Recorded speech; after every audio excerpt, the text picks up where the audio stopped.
Welcome back. While the mental health of young people has certainly deteriorated, in fact, the latest mental health state of the world report shows that South Africa as being the lowest ranked country when it comes to mental wellness. The report also indicates that education and employment factors highly when it comes to mental wellness. Now, in a country like South Africa, where unemployment is at about 34.9%, that's sort of in the expanded unemployment rate, it is understandable why mental wellness will be so low. So for more on this conversation, we are joined now by clinical psychologist Nthabiseng Ramothwala, and of course my colleague there, is going to also be with me in this conversation. But Nthabiseng, thank you so much for your time this morning.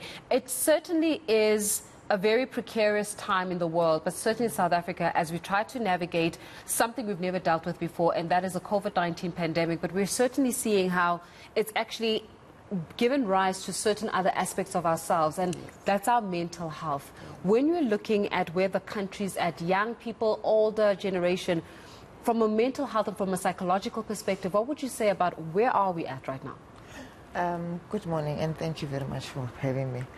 I think our country is facing a mental health crisis generally, because everyone is going through something, and because it is so national, it affects everyone who is either young people and middle-aged people and older people, because we are faced with death on a daily basis. We are faced with unemployment every day because of the pandemic. We're faced with other related issues that are caused by unemployment, that cause stress. And unfortunately, because people were not prepared and were not ready in terms of how to deal with challenges in their lives, most of them collapse. So instead of being able to have skills of dealing with whatever comes into their life, they collapse in the face of adversity. Sure. What about issues around stigma? I mean, you've painted a very bleak picture of the mental health state in the country. The problem with that is that we can't get over it unless we tackle the hurdle around the stigma of mental health issues and the fact that it's real and it's something that can be dealt with. How do we get over that hurdle? You know, I've always said, I think for the past 10, 15 years, that I wish to find us at a place where people also have our cards or our numbers on the speed dial, because you find people having their dentists on the speed dial, their doctors on the speed dial, their beauticians, everyone else, but a psychologist. And because of the taboo that if you go to a psychologist, it means you are mad, it means you can't deal with your life. But psychology and mental health is part of us. If you look at a person, we are built in a triangular format. We have the mind, we have the soul, and we have our physical activities. But we focus only on our physical activities. We ignore the two.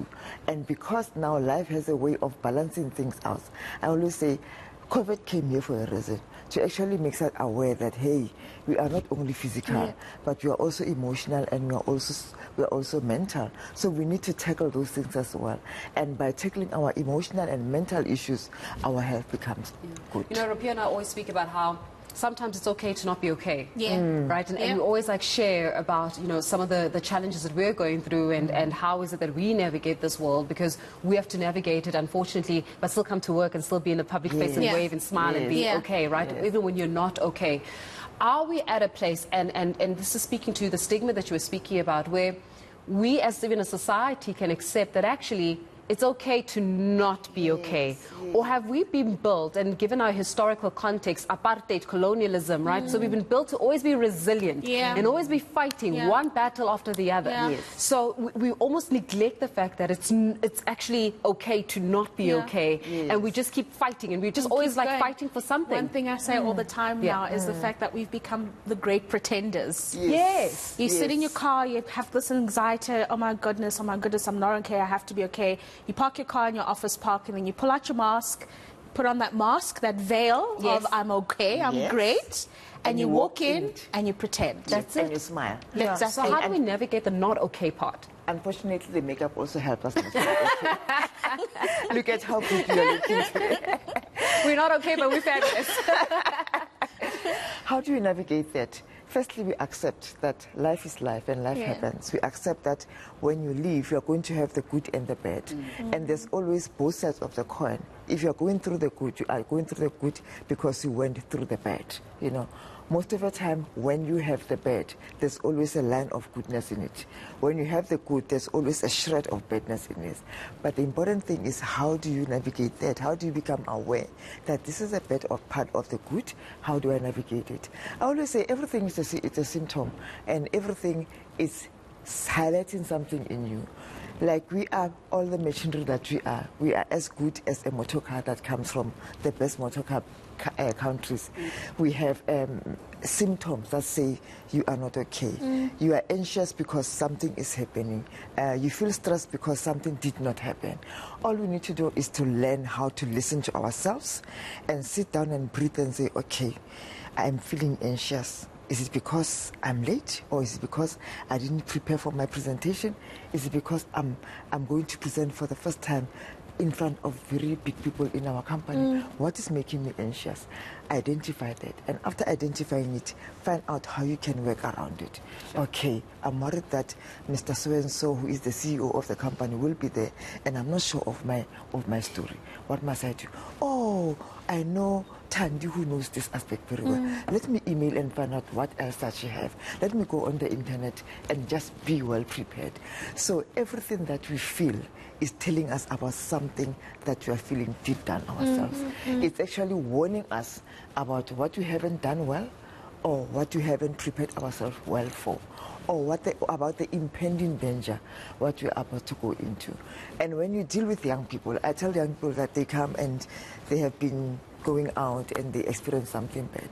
There's always that inner voice. Before you go there, that will tell you, that sixth sense that everyone always speaks I don't feel like going. Yeah. I don't feel like going. And your friend says, man, why are you a party pooper? Let's go. You know. No, friends, I don't have anything to wear. No, we'll find something for you. They'll bring something for you. So it's a pushed thing.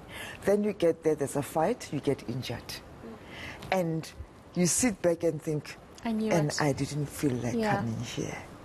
Sure. Why didn't I listen to myself? So always listen to that inner self, because there's no one who will come down from wherever they are and say to you, hey, you're going the wrong way. It will be here.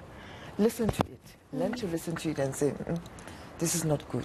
And that happens with everything in life, with investments, with money, with your careers, with friendships, with marriage, with relationships. We always have the red flags. If it doesn't feel, we always have the red flags. And the core. What if we ignore it? We ignore it. Because a lot of the time we ignore that inner voice. We ignore it. What are the consequences of ignoring that inner voice, particularly when it comes to your mind telling you, I'm tired, I need to reboot, which is actually what mental health illness is that acknowledgement that your mind is tired and you need to reboot. That's what it's telling you. When you but you like ignore that, it a lot of the time, don't we? What are the consequences? The consequences, you'll burn out. You'll crash, you know, like everything else, you will crash. You'll one day wake up in the morning, come to work and sit here and collapse. And you're all shocked. Why? What's going on? And start spreading rumors. Hey, maybe this happened, maybe this happened.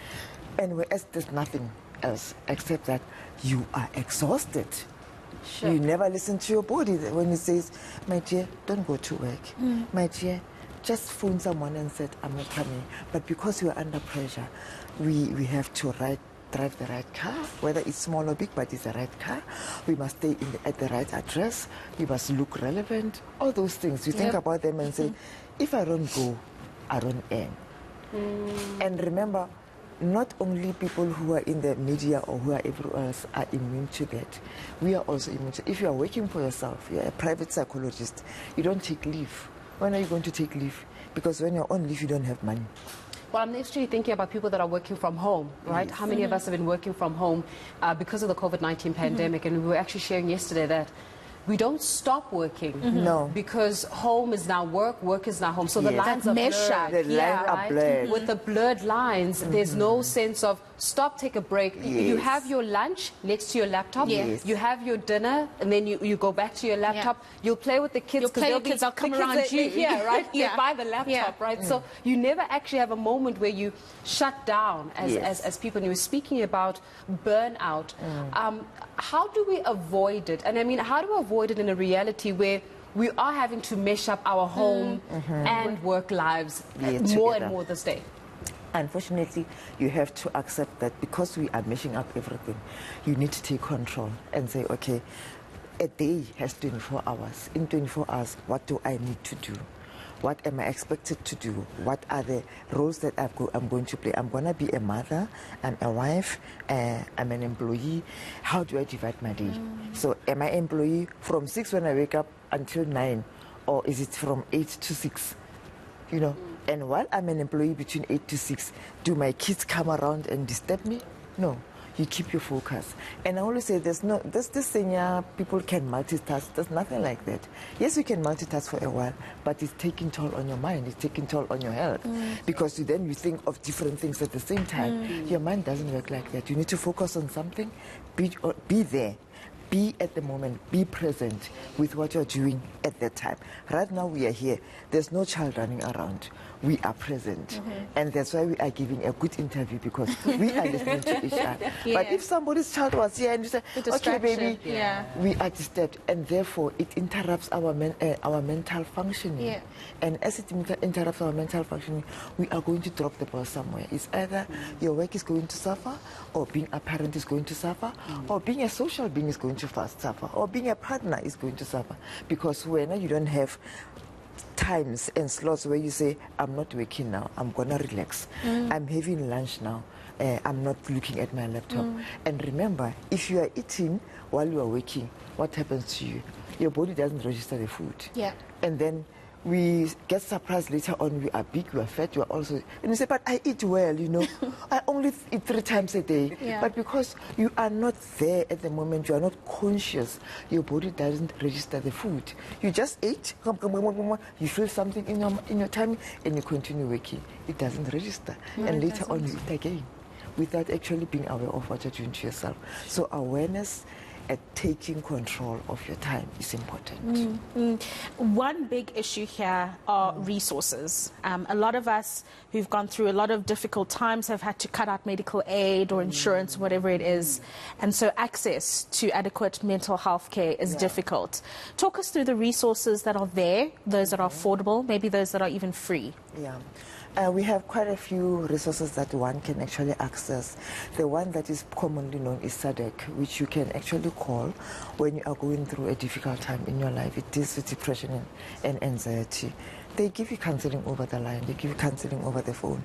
And I know our government structures are overloaded because they employ quite a few people. You'll find it's 1 psychologist a week. And when you get there as a psychologist, it's 20 people waiting for you. It's impossible to go through such. But there are other NGOs that offer counseling for cheaper prices. And you can also go to social workers, you can go to your church, you can go to your friend. Just go to somebody to elevate the load and talk to somebody that you trust. I can say, hey, you're going the wrong route, 10 left here. You're not supposed to go straight, 10 right here. Offer a little bit and rest. There's nothing wrong in doing that. No one will beat you up. No one will kill you. Just do it. So we need to use all our resources around us to actually do that. And we also have universities that have centers, that have wellness centers that provide services for young people, for students on campus. There are people who find they are studying at university but don't even know where the health center is. And that's a main important thing for themselves, for their existence as well-functioning students on a campus while they're still there. And you find other universities extend those services to communities as well. So all you have to do is just go on the internet and write mental health services that can be found around. Unfortunately, private psychologists charge an arm and a leg, but if you can, you'll find some who once a week offer free counseling to people. I do that most of the time. You know, there'll be one client that I see for free. You know, you find people who do that. So there's a lot of places you can go to. But the first place, talk to your parent, talk to your mother, your sister, your friend, church people, pastor, mama Sebaniko next door. You know, use the resources around you. Don't die alone. Don't keep quiet. Don't be embarrassed because you're going through something in your life. If you are tired and you are feeling, I don't want this job anymore, it's okay to tell someone that, you know what, I love this job. It gives me status. Everybody knows me. But I am done. Nthabiseng, I feel like I'm in a counseling session. I know. I'm completely within the conversation. Are you just like... I was just about to just like lean over and say, yeah, keep talking.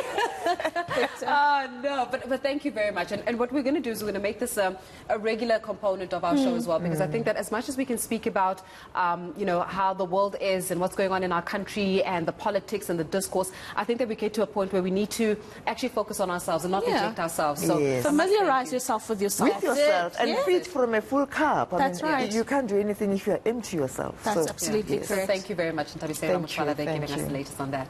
No, absolutely. Clinical psychologist there, Nthabiseng Ramothwala, joining us this morning.